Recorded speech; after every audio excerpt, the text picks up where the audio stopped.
months yata akong tinag-vlog. Sobrang busy. So, eto si Sedi. Ay! Ayan, malapit na birthday ni Sedi, June 29. May ano lang siya, ayan, pagka sumoblang dami ng kinain. Anyway, ang i-vlog ko for today, itong aking bagong, hindi naman bago, but I mean bagong setup dito sa working space ko or mini home office. Dati nasa living room to, tapos ang tagal since nag-renovate kami 2021, renovate talaga, nag-rearrange 2021. Dito ko nilagay for so long, andito yung table ko, which is ito. Kasi dito, sa mga kabisado yung ating bahay, since 2018, meron ditong malaking cabinet na mirrored, as in sobrang laki nun. Ito, yung buong space na to, sakop nun, na pinasadya namin nun, na mirrored siya. Lagayan yun ang damit namin ni Rafa, yung mga pang-everyday, ganyan, parang hindi naaakyat. Tapos mga anik-anik pang mga gamit ko rin sa accessories, yun. Yung accessories po, sa iba nagtatanong, business ko yun since 2008 pa. So, before pa pandemic talaga yun. Yung iba kasi nagpa-follow sa page ko, napapatanong na, Miss Roma, iba naman yung hilig mo accessories na matagal na po yun. Siyempre, nung pandemic, medyo nag-lie-low siya, diba? Dahil sa wala nakakaalis, ganyan. Although may mga orders pa rin. But syempre ngayon, balik ulit sa regular schedule. So, eto, i-share ko sa inyo. Last week pa to na-arrange. Actually, biglaan to kasi nag-exercise yung asawa ko, nagmamanicure ako, nagpupukot ako ng nails ko. Sabi lang niya, ano parang alisin na kasi nga, yung ilalim kasi nun is bakal. Bakal yung ilalim nun. So, baka parang hindi na matibay or something. Actually, napakatibay nun, but gusto na talaga namin alisin. So, after 1 hour, pinamigay, nung gabi, nagipat ko na to dito. And, sa ibang nakakaalam, yung parang big console cabinet, nandito sa side. So, inalis ko din yon. Anyway, sa ibang vlog ko ipapakita or hindi ko sure kung ma-share ko dito. So, eto nga, napaka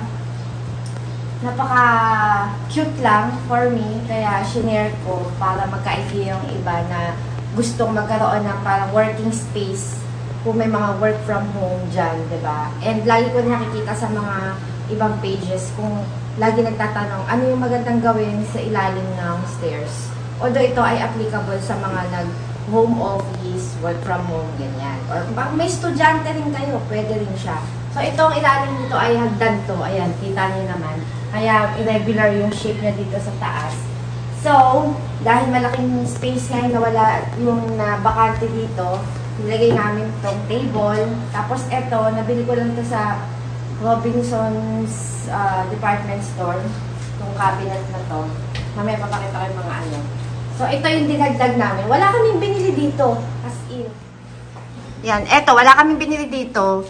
Ito yung mga floating shelves dun sa side table. Ginawa namin side table sa bedroom. Last year. So, hindi namin ginamit. Dahil bumili kami ng ibang table na may drawer. So, ayan. Wala kaming binili. Then, eto, yung floated na mga panels. Kaya may mga ganyan-ganyan, mga anik-anik na hindi naman halata pagka hindi sa video. Yan yung mga floated panel na tinabi ko galing sa garden na inalis ko kasi 'di ba nag-all black na nga ako doon. So ayan. Buti na lang hindi ko pinamigay or binenta kasi nagagamit pala siya dito, magagamit pala. Sabi ko magagamit ko to sa future eh. So yan talaga nagdala diyan kasi yung gilid nito, eto lagay namin to ng mga plato, ng mga plates. Kaya ayan may toaster doon tsaka microwave. So ang dapat diyan is side yan ng cabinet na to. Pepaint ko lang dapat siya ng black. Tapos may wall art ako dito na malaki. Kasi buti naisip ko to kasi parang dinidivide niya, parang may separation sa kitchen or sa dining tsaka dito sa office, 'di ba? So yun ang naging maganda doon. Tapos ang binili ko lang pala is yung ilaw. Yan, yung ilaw na yan na corner light yan. May remote yan eh, na-adjust yung kung gusto mas yellow, ganyan. So eto yung table ko, console table talaga to eh. So, ginawa kong office table, parang working table. Ang tagal na nito, 2018 pa to, or 2019. Ang tagal na nitong table na to. So, ayun, ang laman niyan ay mga pang-accessories ko. Ito, remote to dun sa, sa light. Yan. Ito, mga gamit talaga. Yung mga gamit ko, may mga band-aid kasi para hindi masakit sa nails ko pagka yung tama ng ang tawag doon, ng karayom. Tapos mga kung ano yan, mapantali sa hair, gamot, ganun. Alcohol, sinulid. Basta marami pa dito. Ito ang mga laman nito. Yan. Ayan. Naka-organize naman yan lahat. Aha. Ayan. Tapos mga beads. Yan. Yan po ang laman yan. So, pinagsiksikan ko lang lahat yan dyan kasi sa dami ko nagamit. Nandun nga sa malaking cabinet yon. Pinagkasya ko lahat dyan. Tinapon ko yung mga alam ko ng sobrang tagal na. Tapos ito drawer, mga pang-packaging, mga papel de hapon. Tapos ito mga gamit ulit dito. Ito, ang tagal na rin itong table na to. Tapos sa ilalim, nilagay ko tong sobra na ano. Kasi dapat dito ko yan ilalagay. Kasi sabi ko baka gumulo. So, kaya dyan ko nilagay para lang humaba siya tingnan. Yan, para humaba tingnan. Tapos sa taas, naglagay lang ako ng mga kung anong anik-anik na hindi pa yan yung pinaka-final. Lagi kong pinabago. Kasi gusto ko minimalist lang pero may something naman. Pangit naman yung walang ilalagay. And ayan, naglagay kami ng pendant light dyan. Kasi madilim dahil dito na ako humarap sa corner na to. May ilaw naman dito sa extra dito sa taas yan. Pero yan, di ko na sinisindihan yan kapag ka naggagawa ako. Ito, ginawa naming 6 bulbs para mas maliwanag. Tapos, ito. Parang cute din. Gusto ko talaga may naka-something dyan. Para may something cute dyan. And then, ito, ang plants natin. ZZ plants or welcome plants. Yan nilagay ko para may something leafy at low maintenance. Kasi, medyo madilim dito sa side na to pag hindi ako gumagawa. And ito ang current favorite ko na Trigona. Lagi ko ng favorite ang Trigona, but ito yung current na favorite ko ngayon. Yan, ang ganda-ganda niya, 'di ba? Madahon. Kahit nasa loob ng bahay siya ay namumukadkad sa dahon. Ang ganda-ganda, 'di ba? Ano to eh, actually mas ma-violet to eh. Rubra to eh, Trigona rubra. Tapos ganun kasi sila, parang variegation niya 'yon. So nung nasa labas yan, mas ma-dark. Nung nilagay ko sa loob, nag-light siya. Naging green.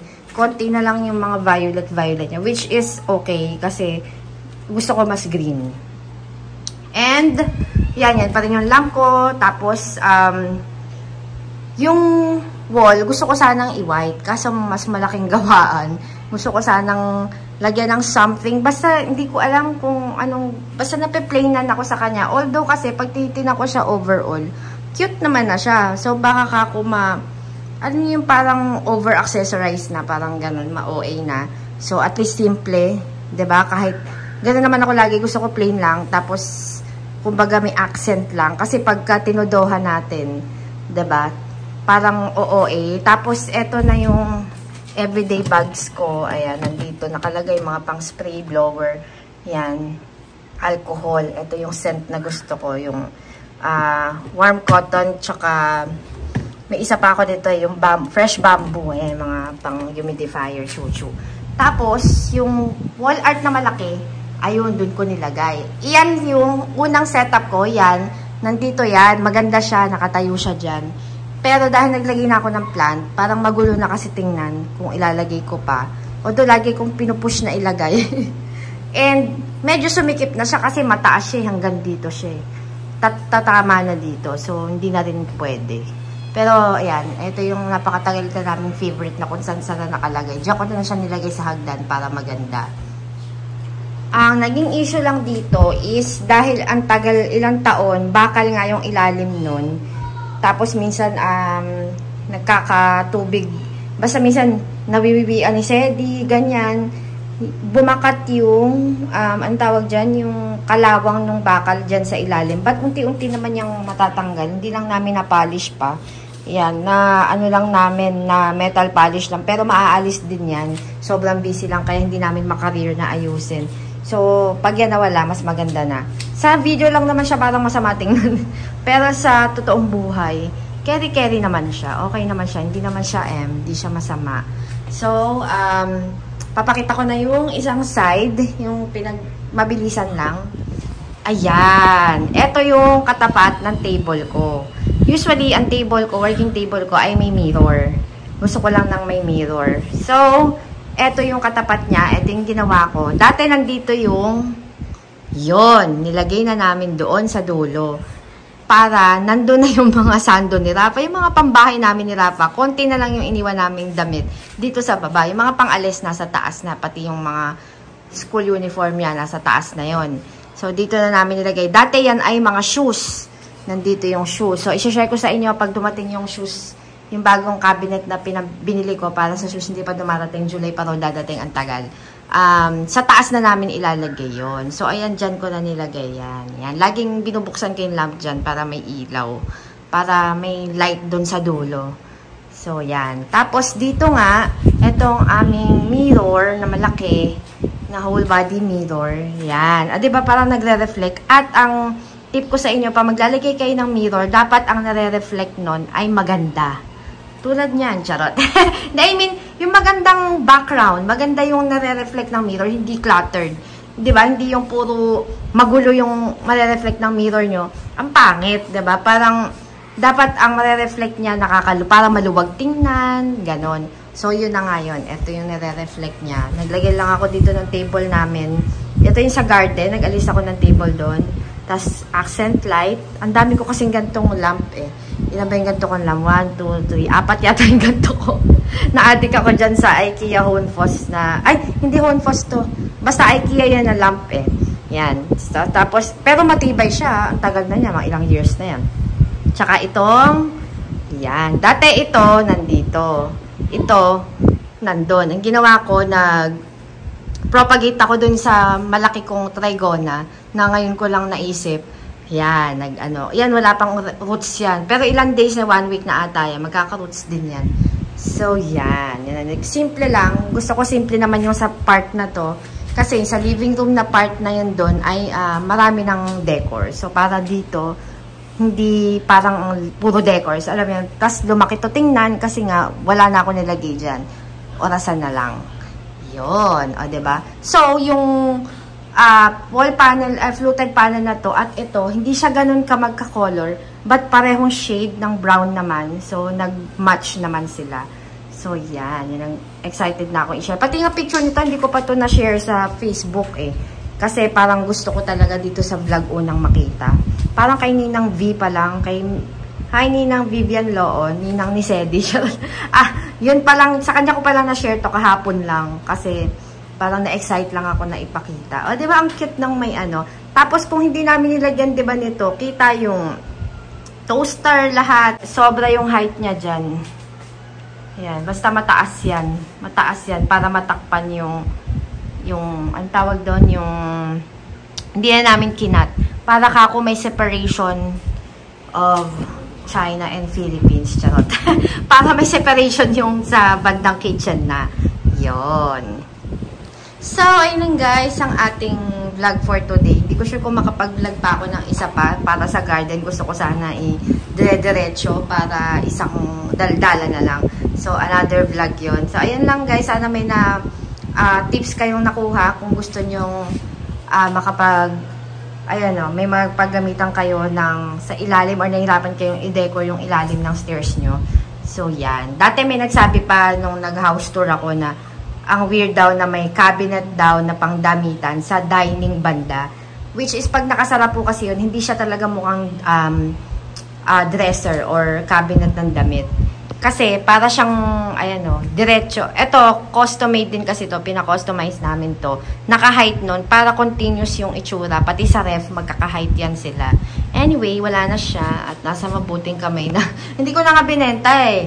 Inano ko na lang, ang tawag doon, pinabigyan na lang namin sa kakilala ng husband ko. Sabi ko, tanungin mo para makuha agad, para mabilis. Total, nagamit naman na siya kahit mahal yung pagpapagawa doon. Kasi talagang ang bigat nun. Bakal yung ilalim, tas makapal na plywood yung gamit, kaya ang bigat. So, at least lumuwag. Sabi nga ng husband ko, at least office na yung tawag namin dito. At least may office ka dyan. Wow, diba? Tsaka mas comfortable na kumilos kasi maluwag. Yun. Tapos si Sedi, lagi nandito sa ilalim yun. So, yun guys, thank you so much. And see you sa next vlog. Bye-bye.